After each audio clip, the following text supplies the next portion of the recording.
तो जी वेरिएबल्स क्या होते हैं और क्या है इनका काम, क्योंकि कोडिंग में बहुत सुना है इनका नाम।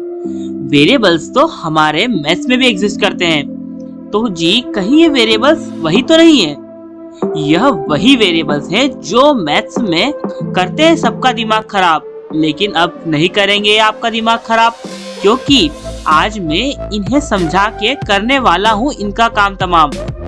तो जी जैसे हम मैथ्स में किसी नंबर को मान लेते हैं वेरिएबल के बराबर, वैसे ही हम कोडिंग में भी किसी भी नंबर को मान सकते हैं वेरिएबल के बराबर।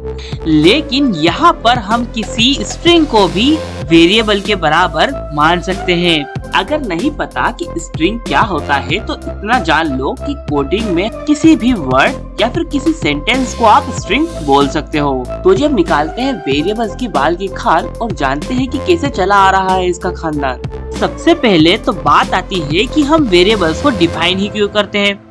तो जी वेरिएबल्स को हम इसलिए डिफाइन करते हैं ताकि हमारा डाटा हमारी मेमोरी में सेव हो सके।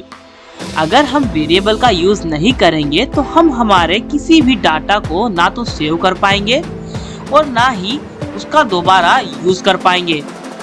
इसे आप इस टाइप से भी समझ सकते हो कि बिना वेरिएबल के आपका डाटा होता है सिंगल यूज प्लास्टिक की तरह, जहाँ पर आप आपके डाटा को सिर्फ एक बार ही यूज कर सकते हो। लेकिन वेरिएबल के यूज से आपका डाटा बन जाता है एक प्लास्टिक का झोला, अब जितनी चाहे बार उसका यूज करो। अब ये मत कमेंट कर देना कि आजकल तो सिंगल यूज प्लास्टिक का भी यूज किया जा सकता है। अब यहाँ पर आता है एक ट्विस्ट।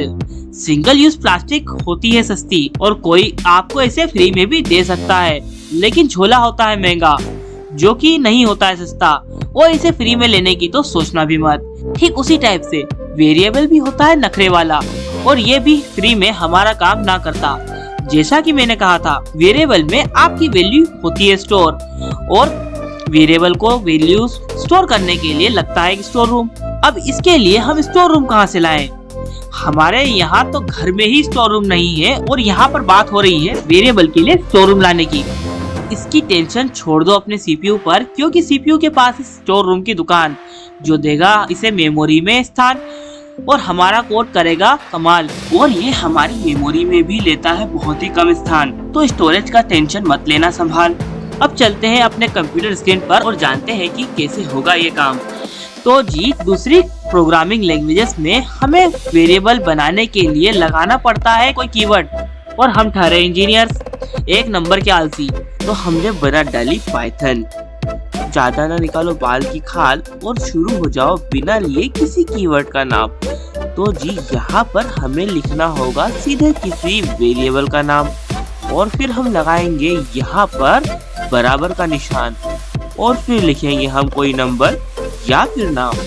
और किसी नाम को लिखने के लिए हम करेंगे इस टाइप से सिंगल कोट्स या फिर डबल कोट्स का इस्तेमाल। और जिस टाइप से एक झोला दूसरे झोले से अलग होता है, उसी टाइप से हर एक वेरिएबल दूसरे वेरिएबल से अलग होता है और मेमोरी में भी लेता है एक विशेष स्थान। मतलब कि हर वेरिएबल मेमोरी में एक अलग जगह पर स्टोर होता है। और लो जी हो गया हमारा वेरिएबल तैयार। अब चाहे जितनी बार करो इसका इस्तेमाल। अब यहाँ पर खत्म होता है मेरा काम और शुरू होता है आपका वेरिएबल डिफाइन करने का काम।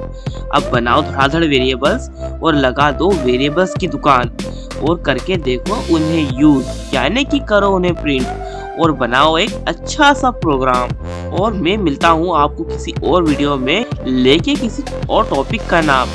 तब तक के लिए बाय बाय।